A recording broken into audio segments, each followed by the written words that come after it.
Hey guys, I am going to talk to you about inner space. Inner space is something very beautiful and very essential to our well being and our spiritual practices.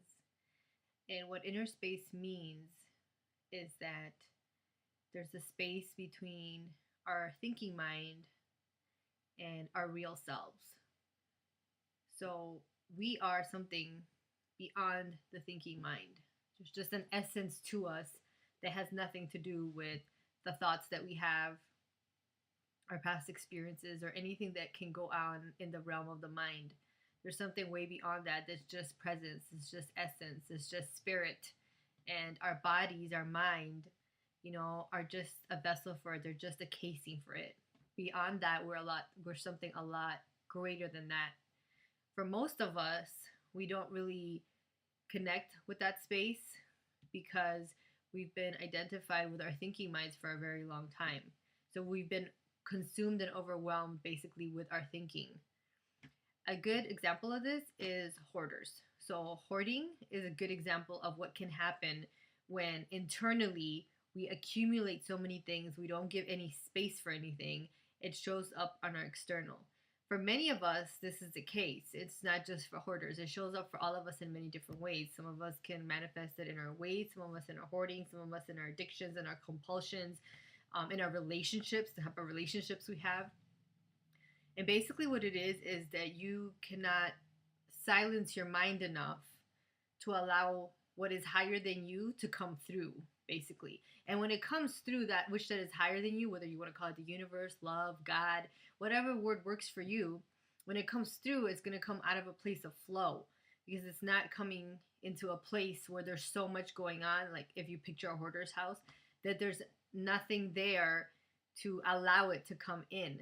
If you think of space in general, in order for something to come into somewhere, it needs space. So picture an empty house. The reason why you can create a living room, or you can create a dining room, or you can design a bedroom, or you can design a family room, whatever the case may be, is because there was already space there for you to, let's say, bring the furniture in, or for you to paint the wall. If the space wasn't there, there would be no living room. I mean, where are you going to put the living room? In thin air? There has to be space. And it's the same thing with our internal states. We need to be able to create inner space, a space where we can allow for us to bring in the things that we want to bring into our lives. So for a lot of us, we can't even bring in happiness because we're so used to being involved in our thinking. And what happens is a lot of that energy drains us.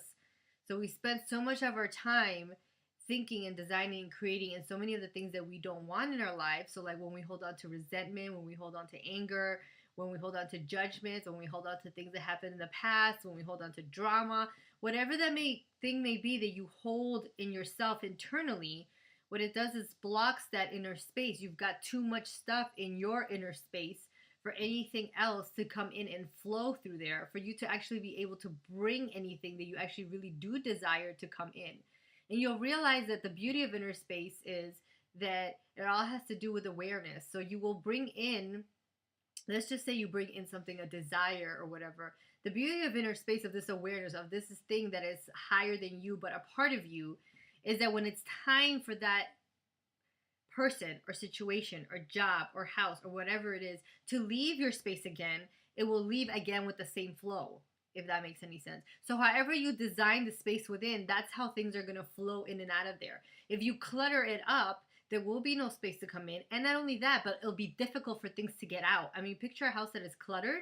It's very hard to bring in anything into the house. And not only that, but if you see, I watch the show a lot apparently. When you see that show, you realize it's hard to get stuff out.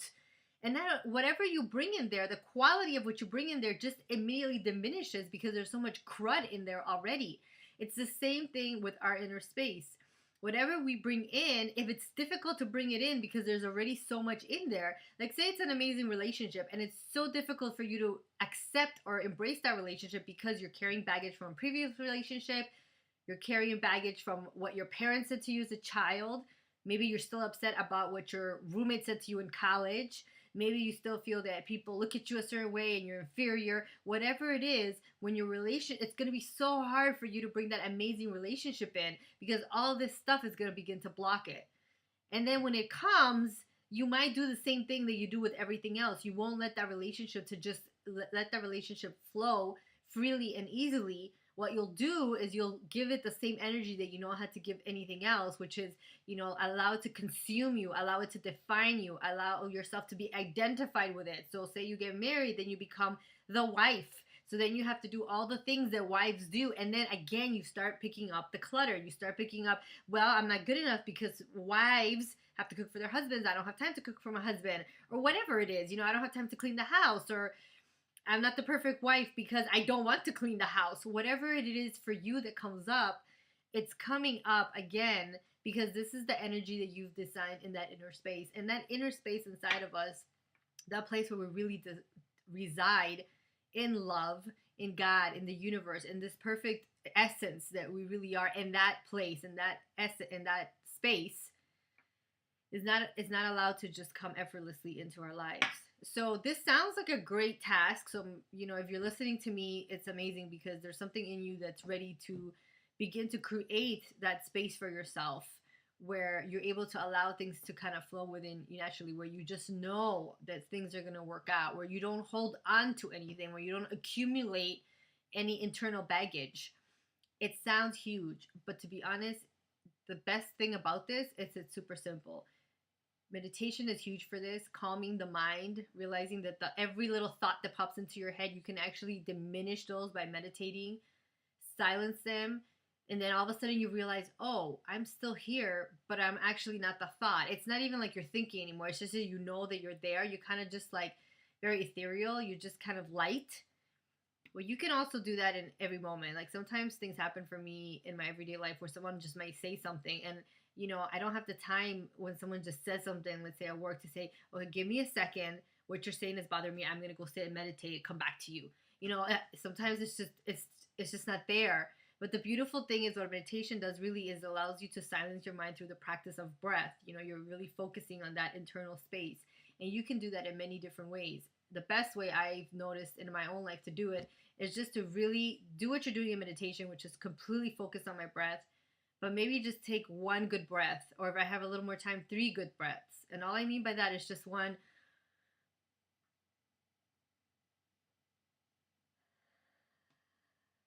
That's it. That's all it took.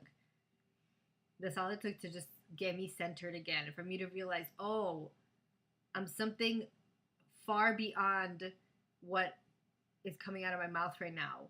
The person you're looking at, my eyes, my hair, my necklace, whatever it is, there's something far greater there that even when I stop speaking, when I just, there's a presence. There's something a lot more powerful there. And inner space really is really allowing that presence of love to really begin to take its place, to really begin, for you to really begin to design it, for you to begin to realize it's always been there, and allowing it to flourish and to really come to life in that inner space. So I hope you use the tool of breathing, and all you need is one breath. And maybe for you, it might take a couple of more of those very deep breaths that I just took. And that's why meditation is a huge practice. But it's very comforting for me to know that, I don't need to find my special place. Sometimes I don't have to go sit in a certain position. I don't have to light some candles. It's just beautiful to know that I carry this within. Isn't that amazing? That your breath is with you all the time. So anytime you need this space inside of you, all you got to do is breathe and focus on it. That's the difference. We're breathing. Of course, I'm breathing right now, but am I focused on it? There's a part of me that's focused on what I'm saying. But to just stop and focus on it, it just lets me know, oh, you're back. You're right here. You didn't go anywhere. I hope you enjoyed this little vlog, and I hope you have a wonderful day.